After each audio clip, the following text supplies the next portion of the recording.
Taste the Daily. Chennai Guindy அரசு மருத்துவமனையில் மருத்துவர் பாலாஜி கத்தியால் குத்தப்பட்ட விவகாரத்தில் அமைச்சர் மாசுவின் செயல்பாடு வேதனை அளிப்பதாக ஓய்வு பெற்ற காவல் ஆய்வாளர் புனிதராஜ் தெரிவித்துள்ளார். போராட்டம் வாபஸ் என அமைச்சர் மாசு கூறியது வேதனை அளிப்பதாக அவரது மனைவி சந்தோஷம் தெரிவித்தார். தலைமைச் செய்தியாளர் ஜெயக்குமாரிடம் கேள்விகளுக்கு பதிலளித்த காட்சிகளை தற்போது காணலாம். சென்னை கிண்டியில் இருக்கக்கூடிய அரசு மருத்துவமனையில் மருத்துவர் பாலாஜி கொடூரமான முறையில் கத்தியால் வெட்டப்பட்ட சம்பவத்தில் மருத்துவர்கள் யாரும் பணிக்கு வராததால் நோயாளிகள் ஏமாற்றம் அடைந்திருக்கிறார்கள்.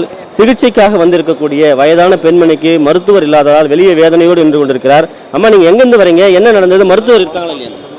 யாரும் இல்லைங்க, மணப்பாக்கத்துல இருந்து வரோம். என்ன பிரச்சனை? கிட்னி சுகர் பார்க்கணும். போனால் நர்ஸ் இருந்தாங்க, டாக்டர் இல்லை, என்னால் தர முடியாது அப்படின்னு சொல்லி அனுப்பிட்டாங்க. எப்படி நீங்கள் இந்த வேதனையாக பார்க்குறீங்க? இவ்வளோ தூரம் வந்து போயிருக்கீங்க, உடம்புக்கு கிட்னி பிரச்சனைன்றீங்க. ஆமாம், நம்ம வேறு வழி இல்லையே. இப்போ ஒன்றும் இல்லாதவங்களாம் தானே இங்கே வராங்க, இருக்கிறவங்க யாரும் இங்கே வரப்போகிறது இல்லை. அதனால் வரவங்கள இவங்க இப்படி அனுப்பிடுறாங்க.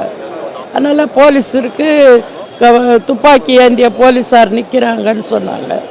இங்கே தான் இருக்காங்க, அங்கே யாரும் இல்லை, யாருமே இல்லை, லாக் பண்ணியிருக்காங்க. குறிப்பாக மருத்துவமனையில் காவல்துறையினர் மட்டுமே இருப்பதாகவும் மருத்துவர்கள் யாரும் இல்லாமல் வேதனை அடைந்திருப்பதாகவும் கூறுகிறார்கள். அவருடைய கணவரும் வந்திருக்கார். சார், என்ன நடந்தது? மருத்துவர்கள் இருக்காங்களா? என்ன பிரச்சனை சார்?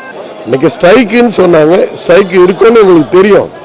ஆனால் எல்லா பேப்பர்ஸ்லாம் வாபஸ்னு ஒரு பொய்யான தகவலை கொடுத்ததுனால நாங்கள் வி ஆர் கமிங் ஹியர்.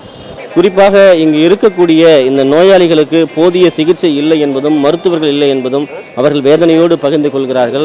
காவல்துறை மட்டுமே குவிக்கப்பட்டிருக்கிறது, போதுமான மருத்துவர்கள் இல்லை என்பதுதான் வேதனையுடைய உச்சமாக இருப்பதாக தொடர்ந்து அவர்கள் தெரிவிக்கக்கூடிய நிலை என்பது அரசனுடைய தோல்வியாகவே இதை பார்க்க முடிகிறது.